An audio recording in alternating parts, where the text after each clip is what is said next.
जीजाजी के संग होली। होली पर सोनू व मोनू के जीजाजी पहली बार अपनी ससुराल आ रहे थे। सोनू मोनू थे तो करीब 13 और 14 साल के ही, पर शैतानियों में बड़े बड़ों के कान काटते थे। दोनों ने निश्चय किया कि जीजाजी से ऐसी होली खेलनी है कि वे इसे जिंदगी भर न भूल पाएं। इस बारे में दोनों भाई रोज तरह तरह की योजनाएं बनाते रहते। आखिर होली के 4 दिन पहले ही जीजाजी आ गए। जीजाजी ने आते ही सबको बता दिया कि उन्हें रंगों से सख्त नफरत है। सोनू मोनू के पिताजी ने अपने लाडलों की शैतानियों को ध्यान में रखते हुए दोनों को चेतावनी दी। देखो बच्चों, तुम्हारे जीजाजी को गीला रंग पसंद नहीं है, इसलिए उन पर रंग मत डालना। नहीं डालेंगे। अगर रंग इनके ऊपर अपने आप लग गया तो? दोनों ने एक साथ पूछा। अरे वाह, रंग अपने आप मुझ पर कैसे गिरेगा? क्या रंग कोई जादू है? जीजाजी बोले। तो ऐसा है कि सोनू कुछ बोल ही रहा था कि उसके पिताजी ने बीच में ही टोका। बस तुम लोग रंग मत डालना, रंग अपने आप लग जाए तो लगने देना, तब तुम लोगों का कोई कसूर नहीं होगा। बस तुम अपने वादे पर अटल रहना। हम वादा करते हैं कि जीजाजी पर रंग नहीं डालेंगे, दोनों बोले। जीजाजी प्रसन्न हो उठे। दूसरे दिन सोनू मोनू ने जीजाजी के साथ जरा भी शरारत नहीं की। दोनों ध्यान से दिन भर जीजाजी की दिनचर्या देखते रहे तथा गुपचुप अपना कार्यक्रम उसी हिसाब से तय करते रहे। दोनों ने दिन भर कोई शैतानी नहीं की, खूब घुल मिलकर जीजाजी से बातें करते रहे। इससे जीजाजी की नज़र में वे अच्छे बच्चे बन गए। जीजाजी अपनी दिनचर्या के अनुसार सुबह उठकर अधमुंदी आंखों से पलंग के पास रखी कुर्सी पर बैठ जाते और चाय पीते।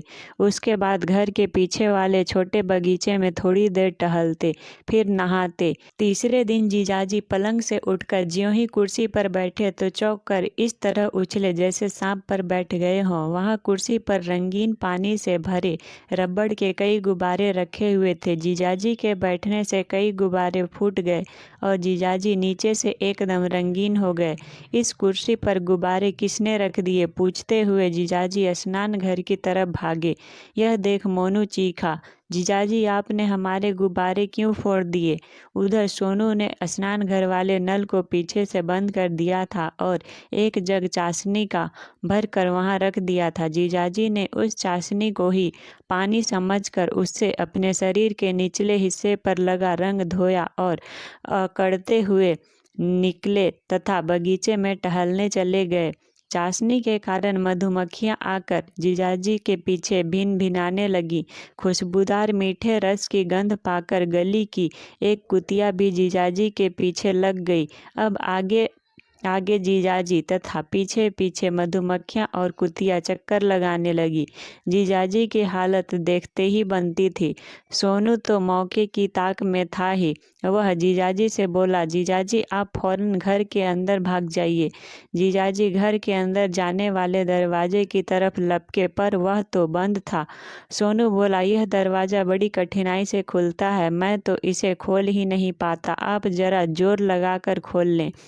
अपनी योजना के मुताबिक मोनू दरवाजे को अंदर से बंद करके सिटकिनी लगाए खड़ा था। जीजाजी ने आओ देखा न ताओ झट दरवाजे के हैंडल को पकड़कर अपनी तरफ पूरी ताकत से खींचा। तभी हैंडल उखड़कर जीजाजी के हाथ में आ गया और जीजाजी धड़ाम से नीचे जा गिरे। सोनू ने अंदाजा लगा लिया था कि जीजाजी कहाँ गिरेंगे, इसलिए उसने पहले से ही एक गहरे रंग से भरा टब खिसका कर निशाने पर रख दिया था। अतः जीजाजी धड़ाम से उसी टब में गिरे। अब उनकी हालत देखने लायक हो गई थी। जीजाजी गिरते ही चिल्लाए, यह टब यहाँ किस नालायक ने रख दिया था?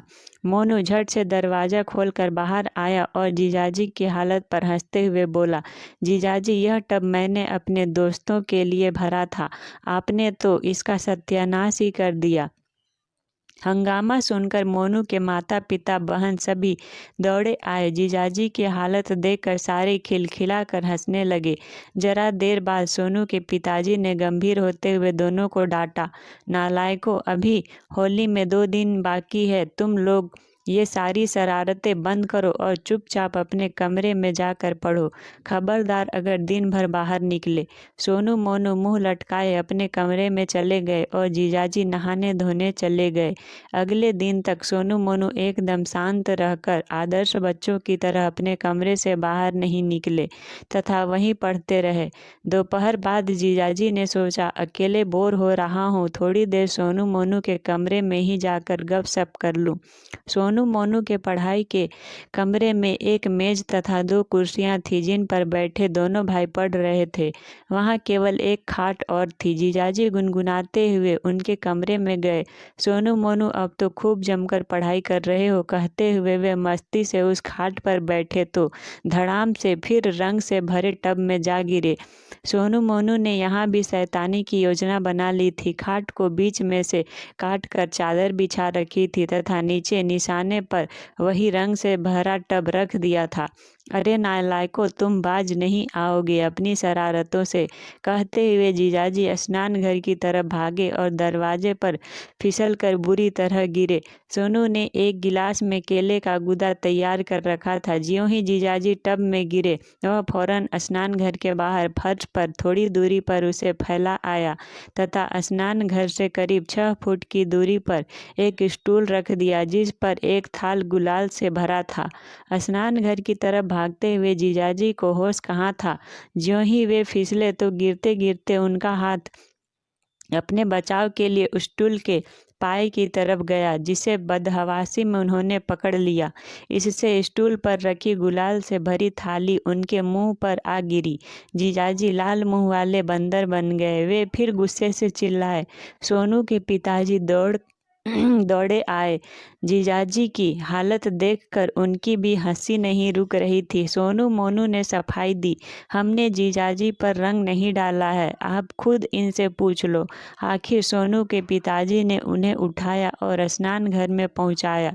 सोनू मोनू ने स्नान घर में साबुन की टिकिया को हटाकर उसकी जगह बूट पॉलिश में काला रंग मिलाकर एक टिकिया बनाकर पहले ही वहां रख दी थी। जीजाजी उसे खूब रगड़ रगड़ कर जब काले हबसी बने बाहर आए तो उन्हें देखकर सभी का हंसी के मारे बुरा हाल हो गया। जीजाजी कुछ देर तक तो कुछ भी नहीं समझ सके, फिर हकीकत जानकर चिल्लाए, ठहरो नालायकों, तुम दोनों ने तो मेरी ऐसी हालत बनाई है कि मैं इस होली को जिंदगी भर याद रखूंगा।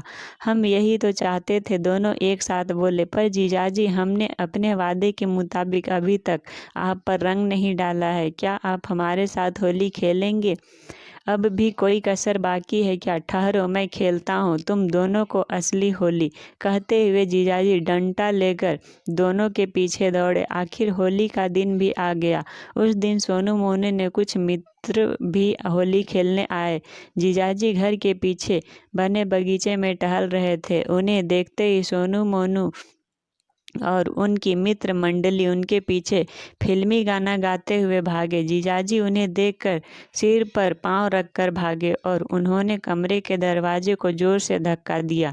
दरवाजा एक झटके से खुल गया और उसके ऊपर एक कुंदे से लटकी हुई रंग की बाल्टी का सारा रंग उनके सफ़ेद कपड़ों पर आ गिरा। जीजाजी ने खींच कर उनकी ओर देखा। तभी सोनू बोला, जीजाजी देखिए, अभी तक हमने अपनी प्रतिज्ञा नहीं तोड़ी है, तब भी आप हमारे रंगों से बच नहीं पाए हैं।